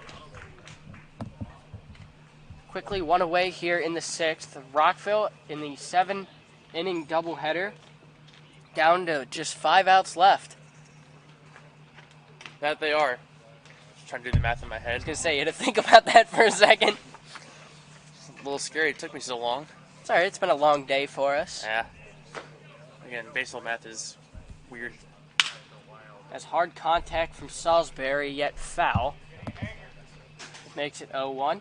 A point I was thinking about making earlier is that Rockville hasn't lacked base runners. They've just lacked moving the base runners. Yeah, I've touched on it too. They've left a lot of runners out there, quite out of character for them. As that's really been their thing, is putting runs on the board. The other thing is they've been great at all year is pouncing on bullpens. They're yet to see a reliever in this game. Yeah, that didn't happen I don't think that happened till very late in the first game, but first inning, stranded the bases loaded. And then I believe in the 3rd inning, runners on the corners, neither of them advanced. Jonathan McMath with a 1-out double was stranded at 3rd. Yeah, when we resume play. 1-2 on his way to Salisbury. Swung on and missed. Out number 2.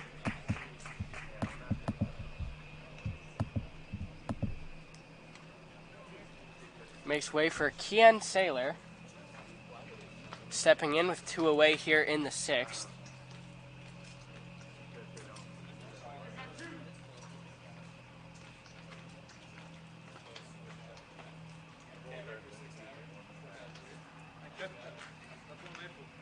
First pitch to Saylor. Bouncer in the dirt.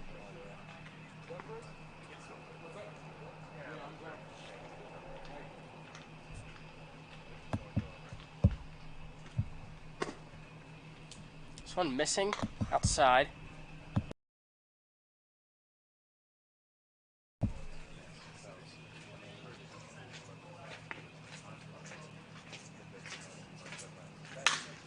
And flied up towards left.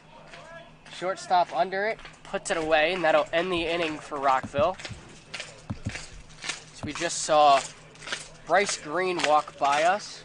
That'll likely be it for the day for him. We'll see what Rick Price comes out here to start the 7th when we come back.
We're back here in the top of the 7th. On the mound now for the Rockville Express. You know the voice. Broadcaster turned pitcher Zach Gibney taking the mound. Yeah, Zach's been talking with head coach Rick Price the last few weeks about maybe coming in to pitch for the team as they've been light on pitchers. Certainly something that'll help backpad the long half of the July schedule. Yeah, Certain arms don't hurt is, we'll see. Could be a big story in the making. Yeah. Started this season off on the broadcasting team, added to the roster as a pitcher, making his first appearance. Zach, a rising sophomore at the University of Pittsburgh. See what he can do here. Maybe head coach can take some notes. Maybe add him to the squad.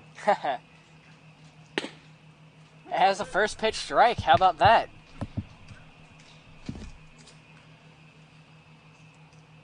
Gibney ahead 0-1. Looks calm and composed out there. He puts one over for strike 2. I mean, I've seen him behind the camera, and he's a very calm and composed guy. Would be more surprised if he wasn't pitching here. Zach Gibney, the 0-2. Throws a curveball, gets a swing and a foul ball.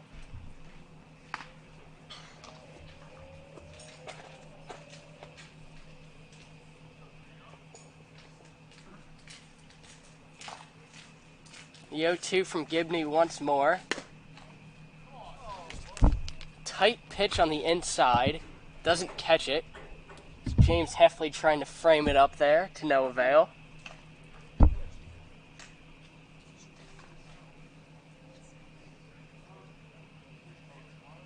And Gibney calls time, wants a word with Heffley, perhaps unsure of the signs here. As they'll go over it once more. Zach, know that we're rooting for you. We miss you over here at our side of the table, but go get your strikeout here. Yeah, we'd love to see you get a strikeout in your first appearance of the season. And the 1-2 hits him. It's a good start to the at-bat. Ends up plunking him right in the rib cage as Dan Whedon will take first. Another little conference between Gibney and Heffley. Maybe over some signs, maybe over some pitches. Let's hope this little meeting on the mound can calm down Zach, because this is, like we said, his first appearance of the season, coming in from behind the booth. Now into pitch. Could only do him justice by getting his calls perfect.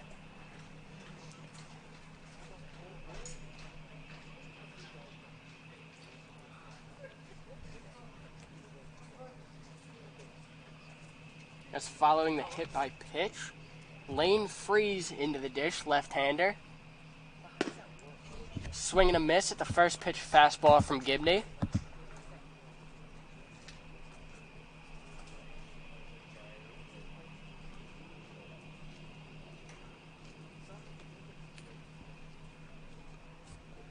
Gibney set, the 0-1. Curveball missing inside, runs at 1-1.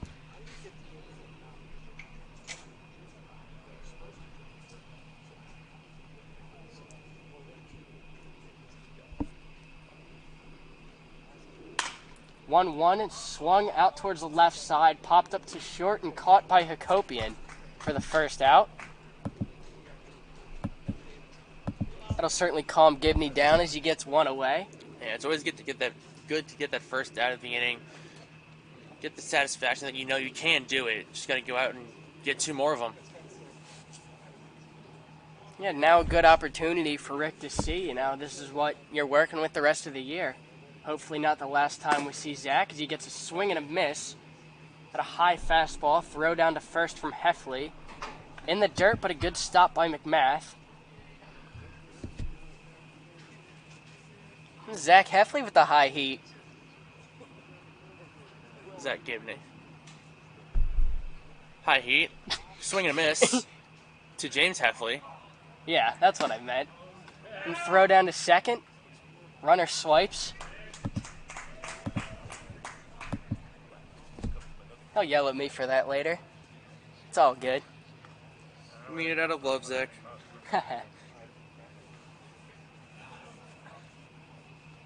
Is Dan Whedon taking second on the stolen base. Count 1-1. In the dirt, no advance. Good stop there from Heffley. Quickly threw the mask off on that one, make sure the ball was still in front of him.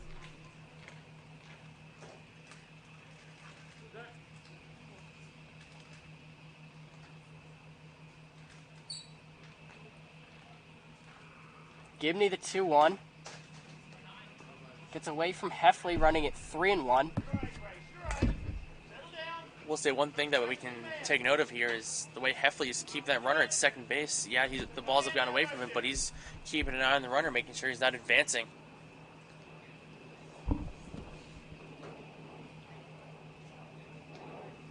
Gibney trying to find the zone, unable to, as he walks. Peterson. Dig in with runners at first and second now. So that flips the lineup over. Jordan Myers, the hitter. Runners at first and second with one away.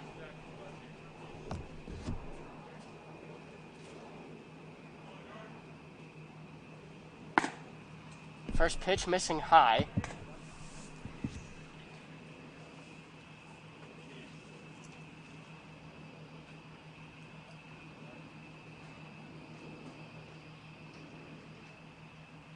Check on the runner at second. The 1-0. Popped up towards the right side. McMath under it. And puts it away. 2 down. Good pitch from Gibney as he got a late swing on the fastball. Fouled up. Now out towards the right side for out number 2. Yeah, thankfully the ball stayed in play for once, as a lot of foul balls have gone out of play, and thankfully Jonathan McMath was able to make the catch and for out number 2. Josh Myers in as he puts this first one into play, groomed out towards the outfield. Bowman under it. And a scoreless inning for Zach Gibney. 7-0, we'll leave it there.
We're back here in the bottom of the 7th as Ryo Fabre leads off. Takes a ball in the dirt. Rockville in their last turn at the dish, looking to overcome a 7-0 deficit. As first pitch groomed out to left center. Going back and put away on the track and left. Fabre got all of that. Unfortunately, not enough, as that's a long out number 1. Brings up Steve Orsini. You know what I want to see? I want to see Zach Gibney get a plate appearance. I don't know if he's in the lineup, but if the Express can get to his spot, let's see what happens.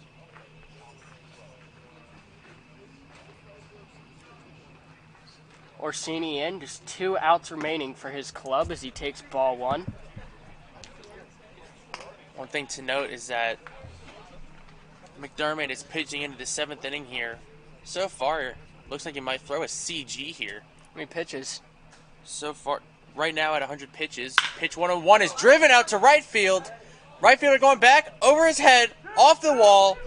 Orsini into second base with a 1-out double in the bottom of the 7th inning.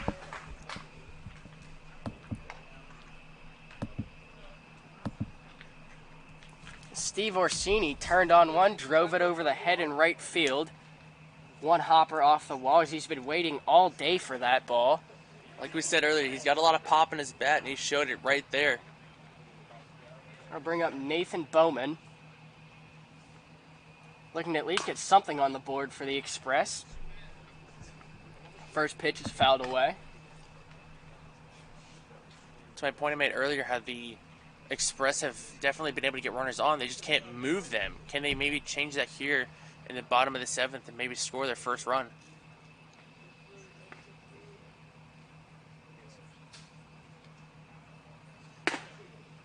Ball misses high.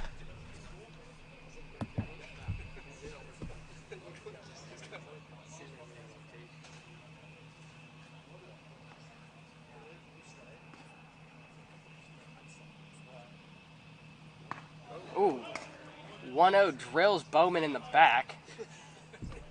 That was loud. I was looking down at my phone, looking at Game Changer, and very loud thud. Nailed him right in the back. Hopefully that doesn't stiffen up. Took the words right out of my mouth. Played too much MLB this show. Not enough. Not enough? Not enough. That brings in Ethan Zorbaugh. Bowman okay, trotting down to first, no problem. Call him Big Nate. For good measure. First pitch outside to Zorbaugh. Maybe after the game you can ask him how he feels about that nickname. Add that to JT money for the team.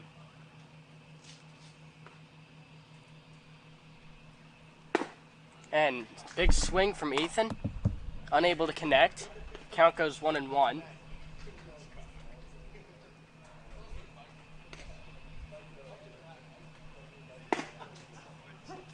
Takes strike 2. Rockville down to their last 2 outs of the game, looking to stay alive here. Hopefully put something up on the scoreboard, as you never want to get shut out. This one's hit out towards center. Will it get down? Center fielder slides, and unable to get it is a single. No one will go any further, as they were all holding. Ethan Zorbaugh getting a base knock. Jesse, drive something, buddy. Getting a base knock, not via the bunt. Told you, he could do it. We know he can. It's just interesting how much he bunts. Yeah, he almost hit one out here a few weeks ago. So, Lacefield in, bases loaded, 1 out in the bottom of the 7th. Check swing at a high fastball. Broke the plane for strike 1. Broke the plane just a little bit.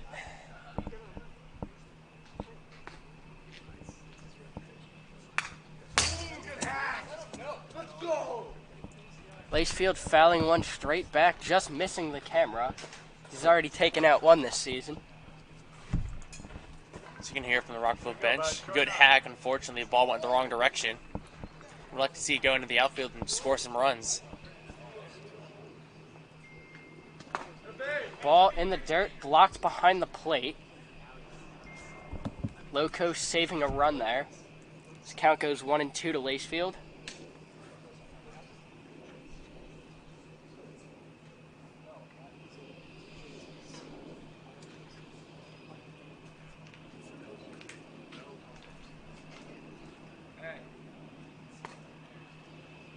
One, two to Jesse Lacefield. Put in play, base knock up the middle. Rockville is on the board late. First run scores. Around is Bowman. Rockville putting up 2 on a single from Jesse Lacefield. Like I was saying earlier, and I've touched on the point a couple times, Rockville's been able to get on base, and finally they can move the runners. Sorry, 1 out.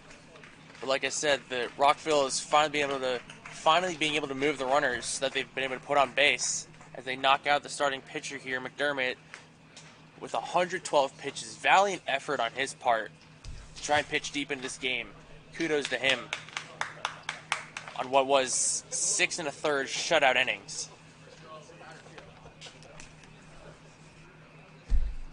And while we have a break in the action, we also have an update from the College World Series, Pat. Yeah, I just looked at my phone from Twitter, and congratulations to Mississippi State Bulldogs on their, I believe, 3rd national championship. Not sure about the number, but either way, they've got one here this year. Congrats to them, and congrats to the runner-ups, Vanderbilt Commodores, on what their team did this season.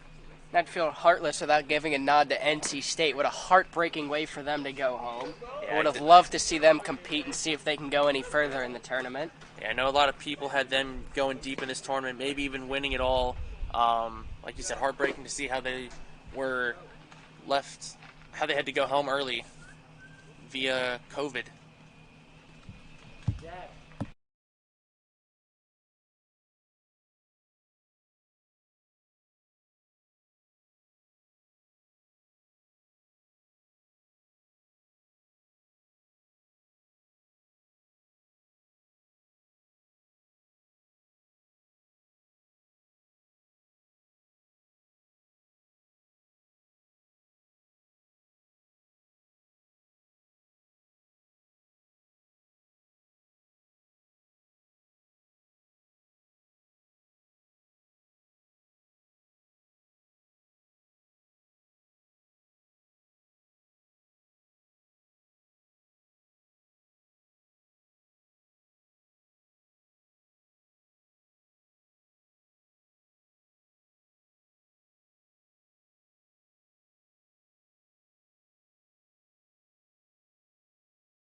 And following the brief break, while the new dig-in reliever warms up, we'll bring in James Heffley to the dish. Runners on first and second, just 1 away. Rockville fighting back. Good to see JT Money there. I was going to say, smile, you're on camera, and that he did, and then some. Yeah, one of the more charismatic guys on the team. Again, he came to us about his nickname, so that's something. And he likes how we're keeping it going here as the season goes on. 4 homers since then. He's on deck, so see if Heffley can get around to him. Takes ball 1 on the outside.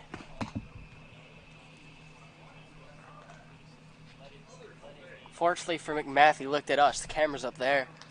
Either way, just giving us a little nod. Always good to see your teammates in good spirits, especially down a few runs. It's, summer ball. That's what it's all about. Have fun. And hit the ball. And he's doing both. Yeah. Very well, I'd say. Jinx. What does that mean? I can't talk the rest of the broadcast? Called strike there. Brings the count to 3-1. Called strike is Heffley ducked out of the way on a fastball. Yeah, I saw him Not twisting. sure where that was a strike. Saw him twisting out of the way. There's no doubt about that one. It misses and will load the bases for Johnny McMath. Let's see if this charismatic first baseman can put a ball into play and score a couple more runs and scratch away and claw away to this 7-2 deficit. At least bring the tying run to the plate. Yeah, we'd like to see that. Already 2 across. In the 7th for Rockville, just 5 to go. His first pitch to McMath. Fouled up and onto the roof, bouncing over and onto the football field. Another ball out of play. Wrong field to green. Yep. Here we go. Here we go. 0-1 to McMath. Fouled away, and he's down 0-2. I'd like to see Jonathan here get a hold of one, get the timing down, and drive one in fair territory. Drive it out, hopefully plug a gap between some of the outfielders. He's certainly got to protect now, down 0-2.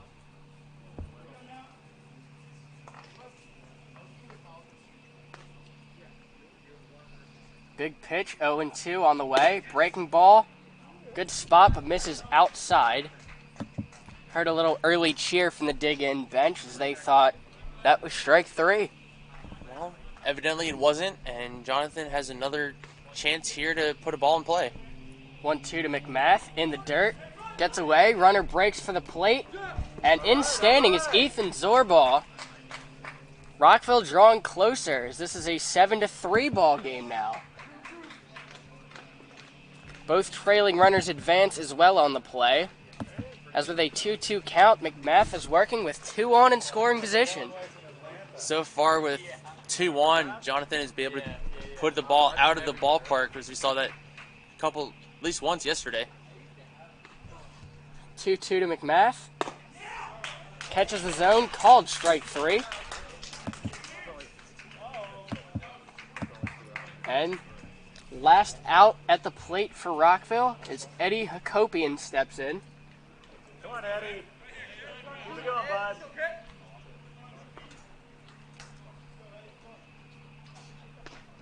Eddie, big RBI spot. Don't want to make the last out of the game as he takes called strike 1 right down the middle.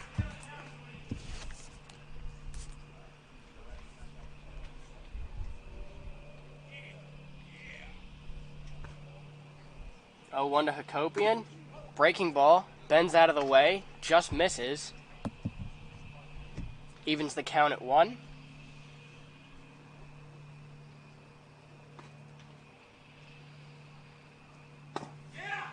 And curveball missing inside. Runs at 2-1.